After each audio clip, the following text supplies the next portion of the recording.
Hello everybody. In the 621, the Graduate Operating Systems Design course, this is lecture 2 for the first week of the online classes. And today I'm going to go over the Kernel Module, which is assignment number 4. And also I'm going to cover number 5, talk about what you need to do for assignment number 5. And so that's the agenda for today. And so I'm going to cover the lecture part first. In the lecture notes, you're looking for the one that says kernel-modules.ppt. I just modified it, uploaded it today actually, so it should have a March 19th date. So if you click on the date column, and you can sort by date, and you'll find there kernel-modules.ppt. So that's the PowerPoint that we're going to do today, and I thought I had it downloaded. I probably do here somewhere. It's probably on my desktop. Here it is right here. And before I run it, I put this up for a reason to remind myself actually. And today is, today's the 16th, but I'm making this lecture for tomorrow. Or today's the 18th. Is it the 18th? Yes, it is the 18th. I'm making this lecture for tomorrow, 3/19. And assignment number 4 is the one that I'm actually talking about. It's the Hello World Kernel Module. That one's due next week. And then we have an entire week off for spring break. But because you guys are probably going to be out of work, or you're at home and you're bored, I don't want you to be bored. I want to give you something to do. So I'm going to go over assignment number 5 for you today. And then we'll cover, next week we'll move ahead and we'll get into memory management and memory issues. But I want to make sure I cover the kernel stuff so that we can have you guys work ahead just in case you get bored. So program number 5 is on hacking a kernel module. So we're going to go over that one today too. Okay, without further ado, where is that lecture? Here it is.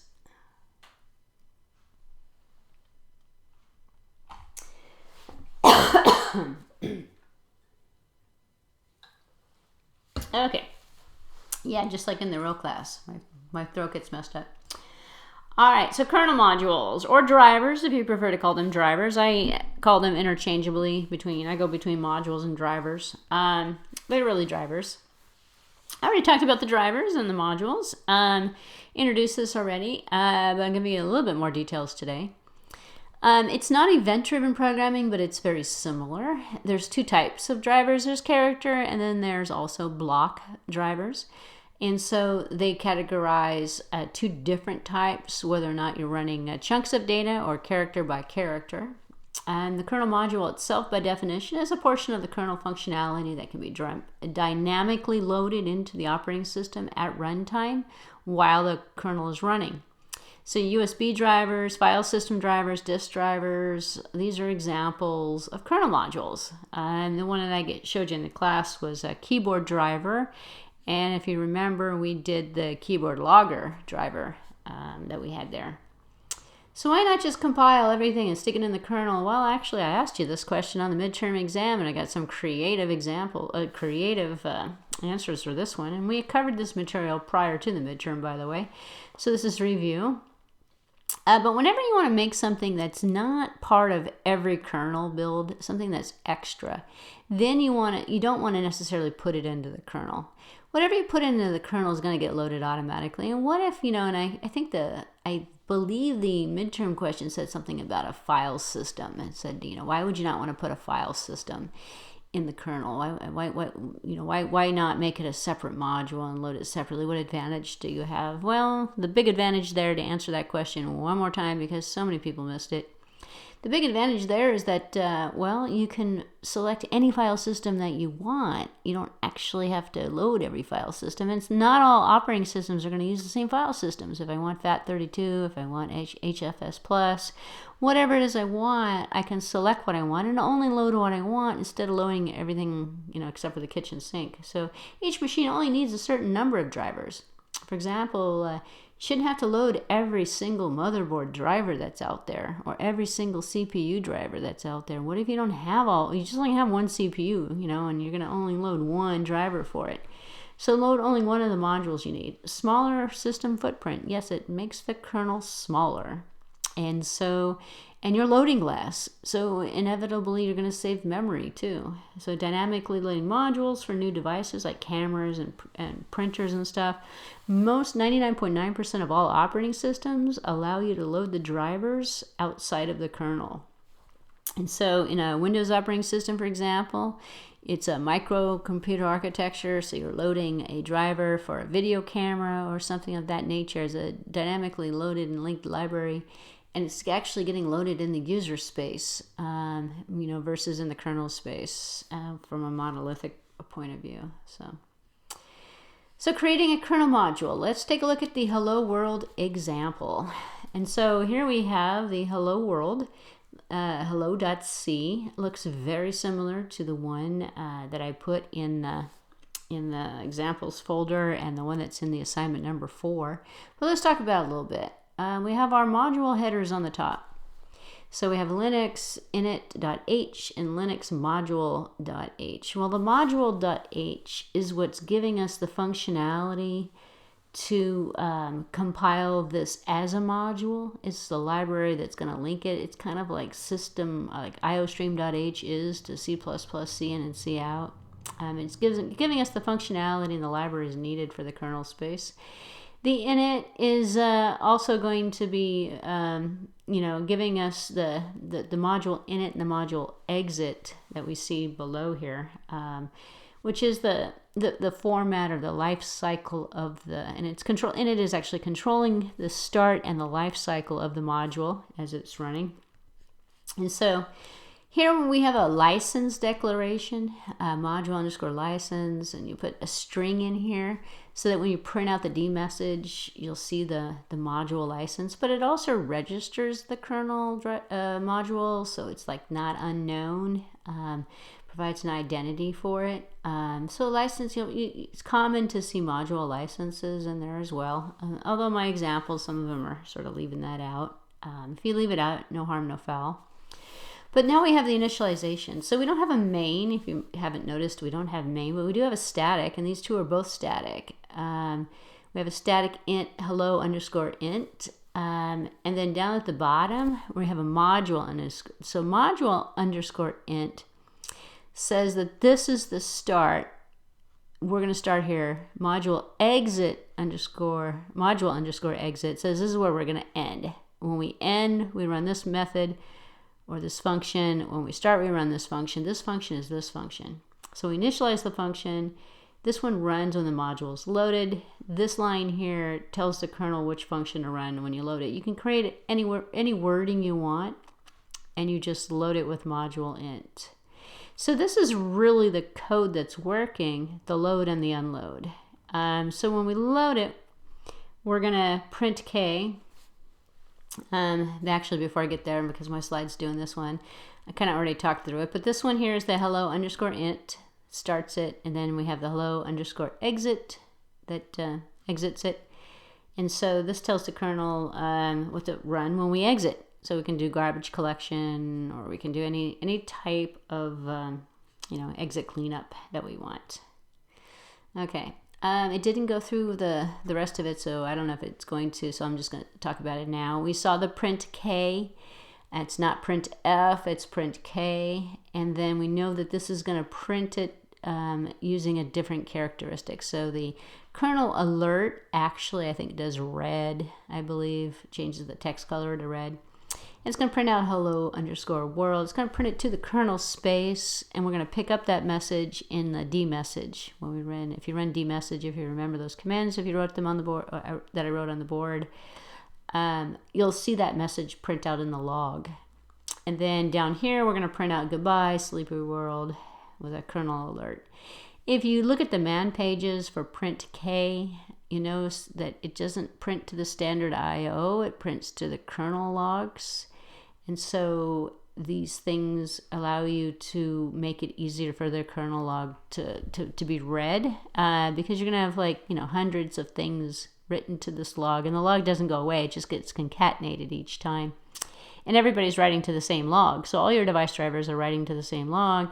The log gets kind of hairy to look at after a while, so if you put things in red or yellow, or you use different flags here, this is kernel alert, which we'll make it stand out a little bit so you'll be able to see it.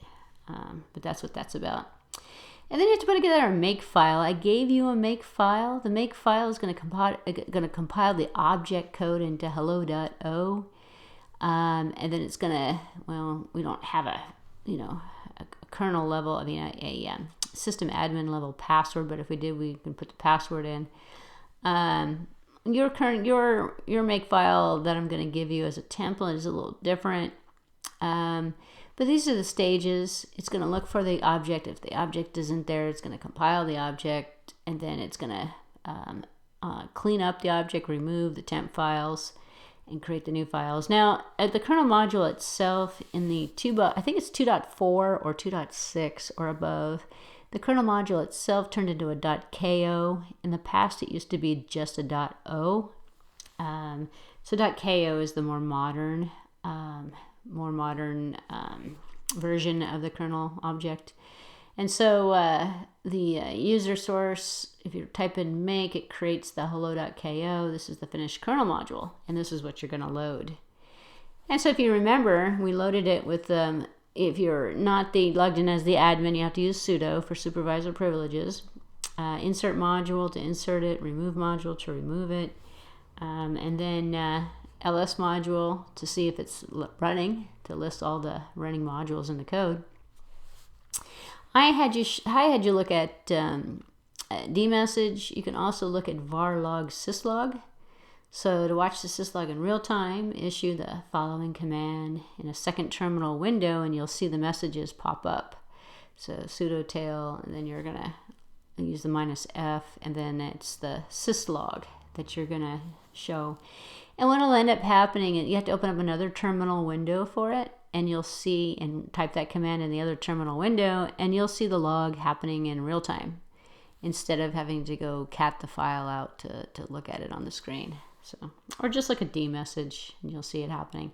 But you have to keep running dmessage. You don't actually have to keep running the syslog if you run it this way. So kernel modules versus user applications. Well, the kernel module runs in kernel space. That's a no-brainer. And the user applications run in the user space. So all the kernel modules, they're all event-driven. They're looking for kernel events or events that happen. So maybe register functions, waiting for a request and servicing them. Maybe from a client-server model. They might be waiting for an interrupt or a signal. The kernel itself might ask the driver to do something. They don't get invoked by the user, they get invoked by the kernel, and they're waiting for events. And I shouldn't say, it may not actually be the kernel code that's invoking it. It might be another event that occurs that makes it happen, such as a hardware driver is going to wait for a signal or an interrupt from the hardware, or a signal from the kernel to invoke itself. There's no standard C library. Why not? Well, why do we need it? There's no I/O. There's no user interface to it. So what do we need it for? It would kind of not really be useful for anything. There's no floating point support either. And then a segmentation fault could freeze or crash your system. Yeah, it could. Because it could actually take down your system, because this is the underlying operating system that you're changing, and you're adding code to the operating system. And if you have something that's like in an endless loop and it's eating up resources, yeah, it could take down the operating system. So before you run a kernel module, it's not a bad idea to actually back up, especially if you're running it in the virtual machine. I'm going to talk about a few problems with the virtual machine when we look at assignment number 5. But if you're going to load it to your live kernel, you might want to make a backup of your virtual machine image before you start doing that. It's probably safe with the hello world, but the other one you're going to run, you probably are going to want to back up your system just in case. So kernel functions, I talked about the print K instead of the print F. There's also kmalloc to allocate memory instead of malloc, or kfree instead of free. Kind of a no-brainer. You have the K that shows up everywhere instead of F. F is for file system. K is for kernel level system. Everything on Unix is a file, and the user mode is controlled through the file system abstraction. So you have a file. So where can I find definitions of these kernel functions? Well, you're going to have to Google it. The definitions are pretty standard throughout, everything from 2.2 or above. You're probably working on something a little bit more current, I'd hope. But yeah, the internet's a great source of information on that. And section 9 of the man pages is also a good source. So you have to install manually for the developer kernel, but you can do a wget. This is for 2.6, which is on the older side. But you can install the man pages, and you can get all of using this command for the wget. Download and install the man pages, and you can get all of the information from man. You can also get it on the open live internet. There's HTML versions for it. So the init.h does the module stuff. Yeah, module.h does module stuff. Yeah, this is not so explanatory. In fact, man pages don't really explain very much either. Init and module are the two you're really going to use a lot. Actually, they're required. They're really just the control mechanism. And it's the same for all kernel builds. Different versions have their own proprietary code for init and for module that might differ between. So when you install the kernel headers for the kernel that you're running, you're going to get these header files that are specific towards Debian or Ubuntu or whatever version of Linux that you're running. The ASM semaphores, you probably have used them already, maybe not from the ASM folder. That actually, in the current build, everything is in Linux these days, so nothing's in the ASM. So, string functions, lists, look inside the include for more. And also, Google is your friend. Google it. You can also use the Linux cross-referencer and select your kernel version and search on terms. So if I click on this link, let me show you what this is actually. It's the Linux cross-reference. In here you'll have references for all of the libraries for most of the standard kernel builds. It's not a bad source of information. So it's a good read if you're curious. So you can also grab your kernel source and get it through the standard packages. So install it. You should have it already installed. When you need it, it's installed for assignment number 4. You can follow the instructions I gave you in class, or I posted in the examples folder, or you can follow what's in the assignment description. What's in the assignment description might be a little on the older side though. So do what works for your kernel build and make sure you get the proper headers installed for the build. So make sure you do uname to make sure you have the correct Unix version. Okay, so let's see. Let's take a look at assignment number 5. All right, it's multiple parts. And so this one's called Hacking a Linux Kernel Module. You're not really going to hack it, and not like ethical or unethical hacking or hacking. It's more like modification. So for this assignment, you'll hack a Linux kernel module. Okay, so you want to make sure you do number 4 before you do number 5. That's a no-brainer. I refer to the previous assignment for instructions on how to compile these modules. You can use the same Makefile as long as you change the names around. So you can also refer to several books, web pages. In short, use any resource you want, but don't copy from your classmates. Don't look at anybody else's code, and don't allow other people to copy your code, and don't copy stuff from the internet. So you're required to do your own work, but it's not really as hard as it looks. Okay, so in the first part, you're going to access character devices. You're going to play around with character devices. And this is to educate you a little bit and get you familiar with how the devices are working, device drivers. So you have a character device. It's one of 3 different kinds of Unix device drivers. The others are block for things like hard disks and network devices. So characters read strings of characters. Devices are those that read and write byte-oriented data from and to the hardware devices, such as a mouse or serial port, parallel port, terminal, keyboard, So keyboard and mouse are pretty much the de facto standard character devices. So Unix devices are exposed to the file system.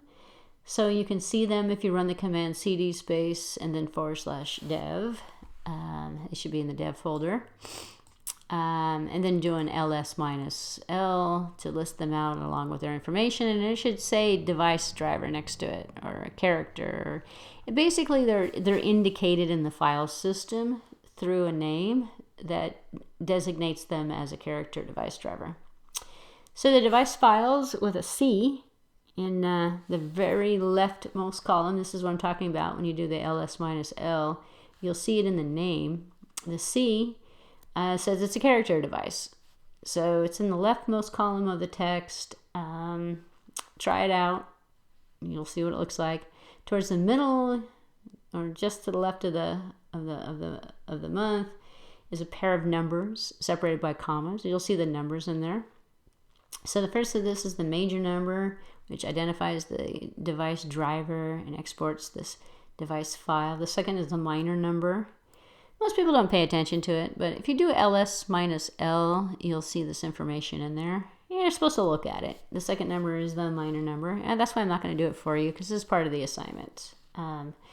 So run the command, you'll see what I'm talking about. It's common for single kernel modules to have many different types of device files. Another way to learn about character device drivers is to look at the change directory of proc and to cat devices, and it'll show you which device drivers are out there. You'll see if it's a B or a C. You'll see the numbers, the major and the minor numbers, and the code that was written not only for the version number, but sometimes there's like a text, a type that's in there, depending upon your Linux build. So another way is to just cat devices. Devices is a file. So the reason why you can look at this stuff is because, as I mentioned before, everything in Linux is stored as a file.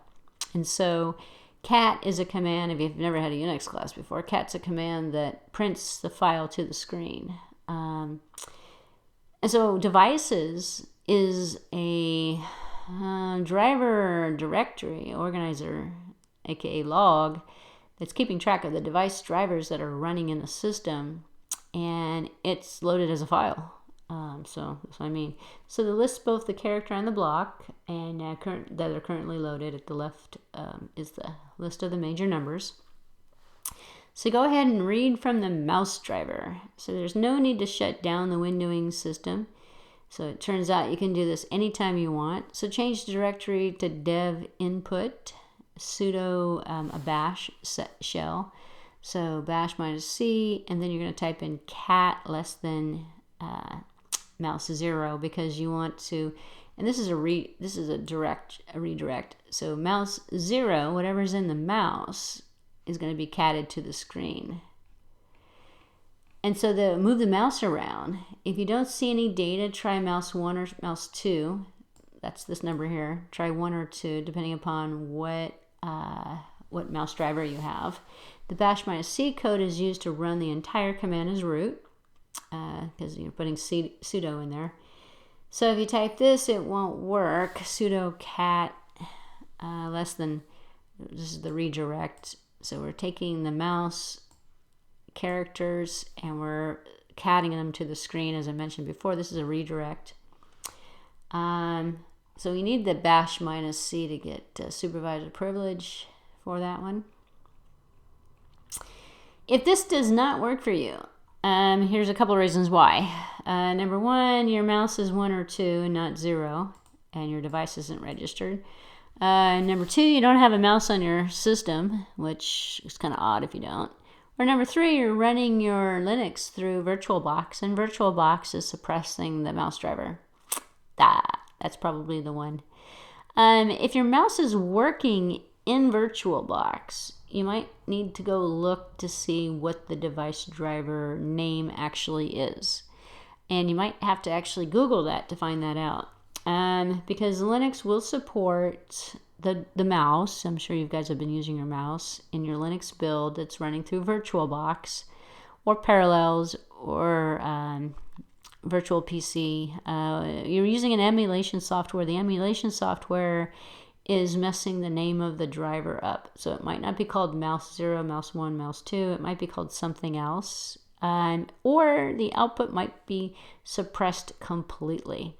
So don't get too alarmed if you can't do this. I'm not going to know if you've done this or not either. So try to do it. If it doesn't work for you, no harm, no foul. You can't see it. Maybe one of these days you'll find a system that is, that's built on native hardware and not through a virtual machine, and it'll work just fine for you. So other interesting character devices on the Linux machine is the dev 0.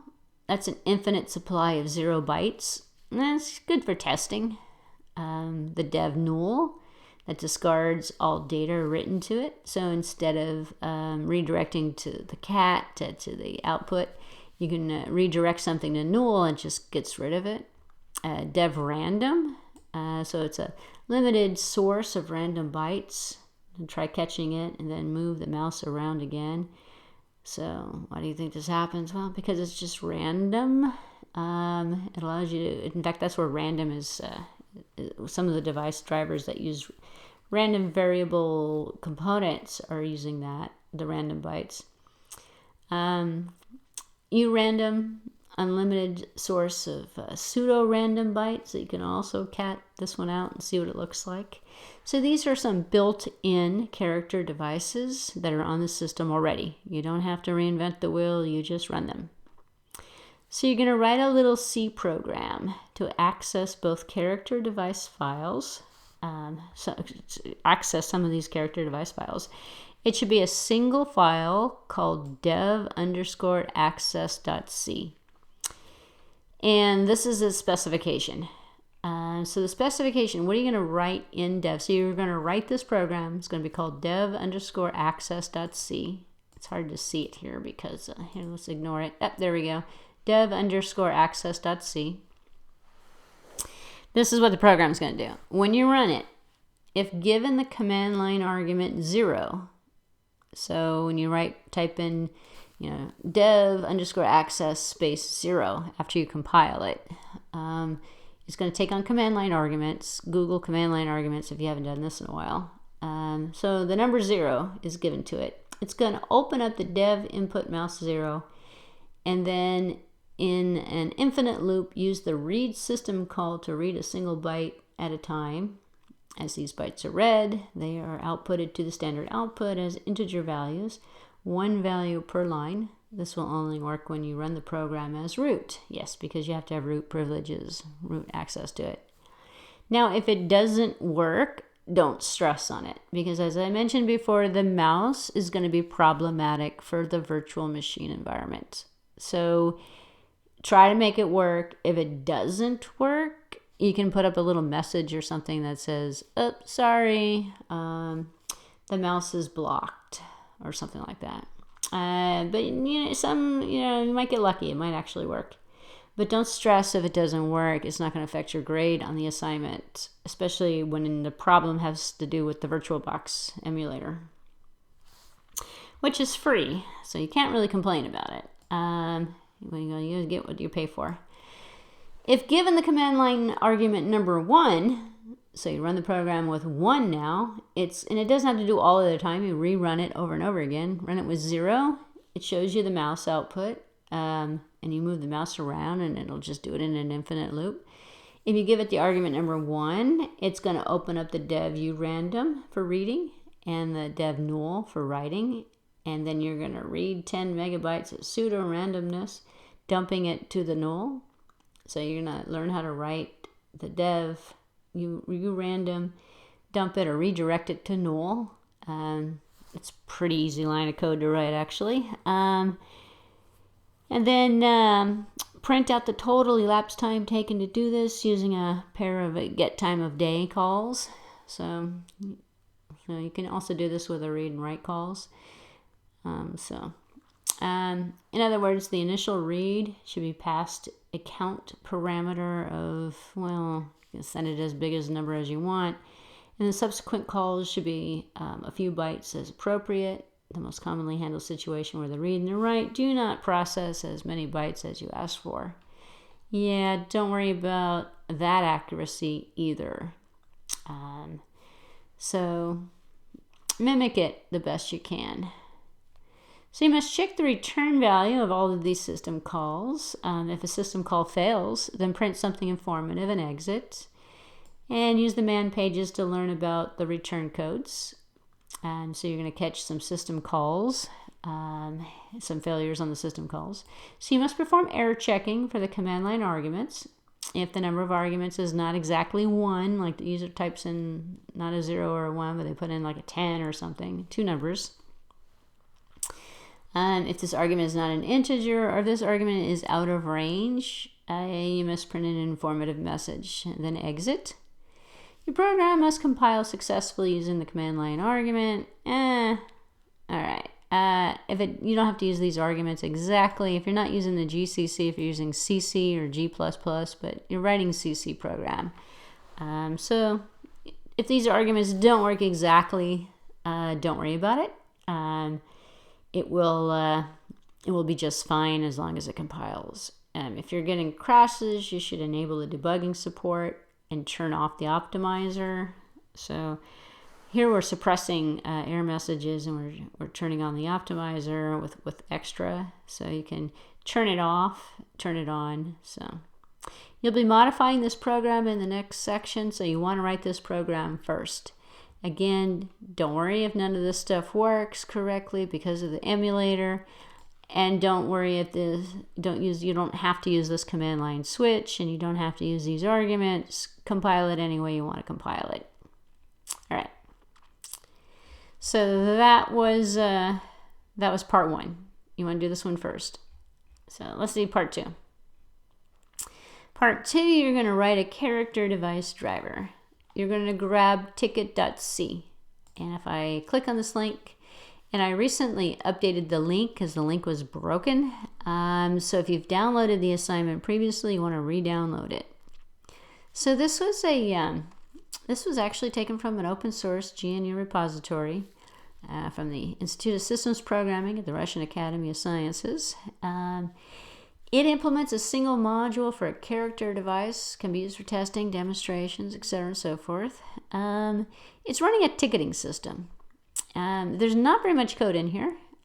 We've got, some number of tickets. We've got a structure for the keeping track of a ticket. We're going to manage tickets, and you're going to fill in the code. So you're going to use this as a template. It's already written for you. And we're going to run the ticket int module to run it, the ticket exit module to exit. You're going to see the cleanup being run. So the structure is put together for you already. This actually compiles just fine as well. So that's the first thing you're going to want to do is compile it, make sure it works. So you've got a character device driver that doesn't do anything yet. So you're going to turn this into a file, into a driver that serves up tickets to the user mode processes. So the user mode is going to ask this device driver for a ticket number. And so like the bakery or like the DMV, the lines, the queues, you walk up to the bakery or to the deli counter, and there's this like little round machine thingy, and you pull a ticket off there, and you got number 100.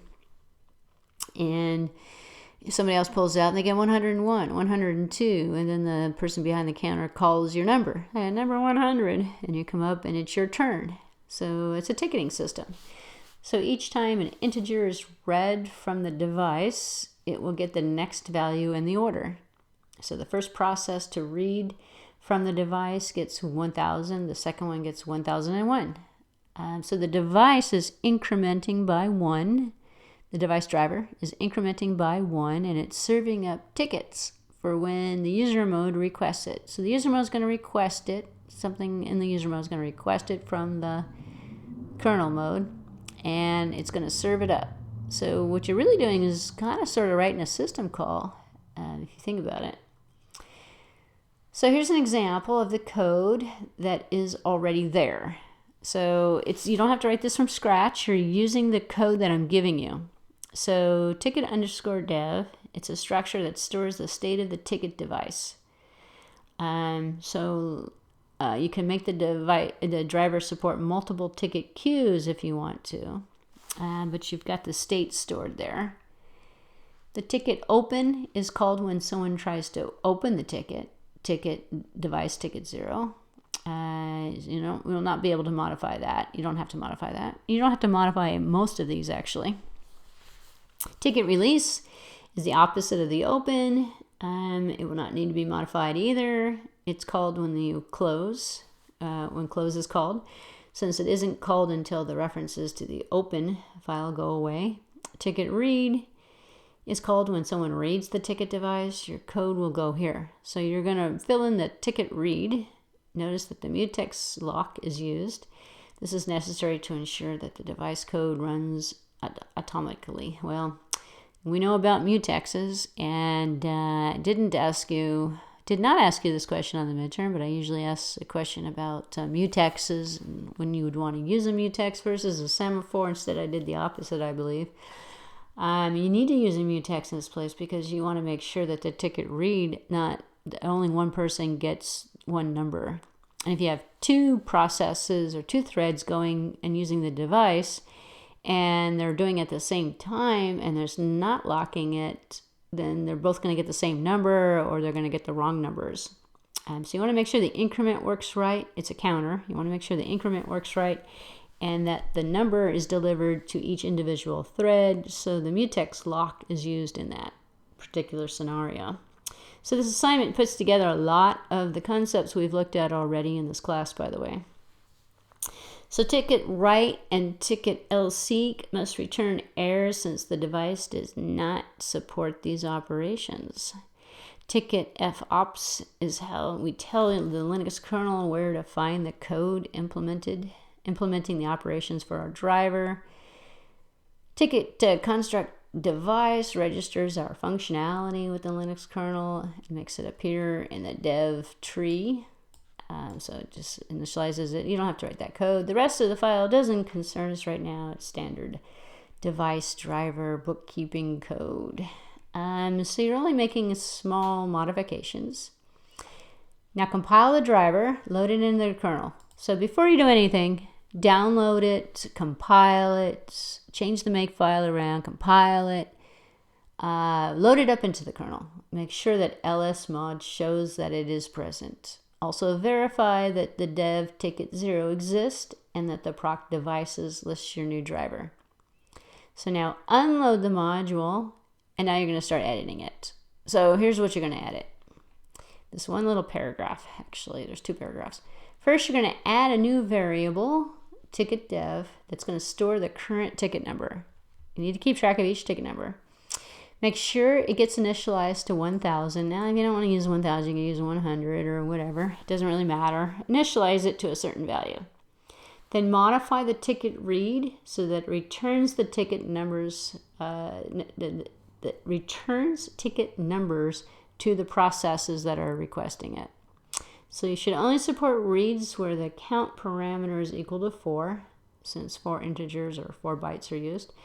Return the init value if the process attempts to read a different number of bytes, so it's reading 4 bytes at a time.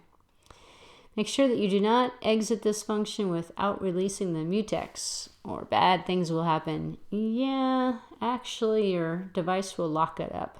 So you'll need to reboot your virtual machine if you don't release the mutex, because you pretty much locked the process, or locked the device driver, and which means you're going to lock up and you're going to panic the kernel. You're not allowed to directly touch user memory from the kernel space. Instead, you're going to put the data into the process's memory space, and you're going to use a copy to user function. So you can use it basically with memcopy. Although a lot more is going on behind the scenes, memcopy will work. If copy to user does not return 0, it has failed, in which case you should not increment the ticket number because the process never got it. Make sure that the successful read returns the number of bytes read. So you're essentially going to write to the process space. You're going to write to the user mode in the process space. And so you'll explore that option as well, and you'll see how that works. after you've done that, so you've got a variable for the ticket, you've got an incrementer, you've got a mutex lock going on, you're going to write back to the user space. If you use memcopy, that'll be just fine. You don't have to do it the long way. You can do it the shortcut way. Now you're going to test your device driver, your ticket device. Build it, load it into the kernel. Now you're going to modify the first part of the program that we wrote, dev_access.c, so that when it gets the command 2, remember it's got 0 and 1 right now, so now you're going to make it so when you press 2, it opens the ticket device and reads it 10 times, sleeps for 1 second in between each read, and prints the values that the read is to the standard output. So the option number 2 is going to be, and this is the user process that you're going to use, you need to access the device driver, the ticket device driver, through a user process. The user process that's going to do it is dev_access that you wrote in part 1. So it's going to open up the ticket device, it's going to read 10 times, sleep for 1 second in between each read, and then print the values to the standard output. You're going to run several instances of the dev access from different terminals. Just open up different terminal windows, command windows, at the same time, and make sure that nobody gets the same ticket number. And hopefully no one gets locked out. We don't cause a deadlock. Make sure that every read call returns 4. Unless you make the dev ticket 0 world readable, you'll have to run it as a root. You'll have to run dev_access as roots. So better solutions involving a system service call udev, but we're not going to worry about that right now either. So what are you going to give me? You're going to give me 2 files. You're going to give me dev_access.c, and you're going to give me ticket.c. So you can zip them together, or you can just send them as a separate source code. I do not need to have the compiled code for this. I just need the 2 files that you're going to do. So it's a long read. You're going to need to read this a couple times. I would do them in 2 parts, and I would do it in 2 sittings. I would do the first one first to make sure it's working properly, because then you're going to add the option 2 later on. But the first part will teach you a little bit about how to read the device, because you're eventually going to have to go to dev ticket 0, which is your registered device, and read from that. And so it's pretty easy to write the code actually from the first file, the ticket dev. Excuse me, I'm mind blank here. Dev access.c is the one I'm talking about. So in any case, this probably is one of the more challenging assignments for the course, but it's one that puts all the pieces together. So you're looking at mutexes, you're looking at device drivers, you're looking at devices, reading data from them, how they're working. It's pretty cool experiment. It's a pretty cool eye opener. If you can't get part of it to work, don't worry about it. It's probably the virtual box that is causing the problem. And the one thing that you're probably going to have that problem with is the mouse. You can probably overcome it. There's some tweaks that you can do on VirtualBox depending upon which Linux version you're using. I believe it works just fine with Ubuntu or which is Debian. There's some tweaks you can do on the VirtualBox configuration to make it work. So allot some time to see if you can get it to work. But if you spend too much time trying to read mouse and mouse 0 or mouse 1 and it's just not working, then take my word for it, it's not going to work. You don't want to waste all your time working on that. I would just assume that you're not ever gonna get it to work. And maybe if you have another, or maybe one of your friends might be able to get it to work and you can see it on their computer. Anyway, if you have questions about the assignment, go ahead and email them to me. The assignment isn't due for a while. It's not going to be due until after the spring break. So the code is there. The code is at the website. The assignment is posted and it's updated.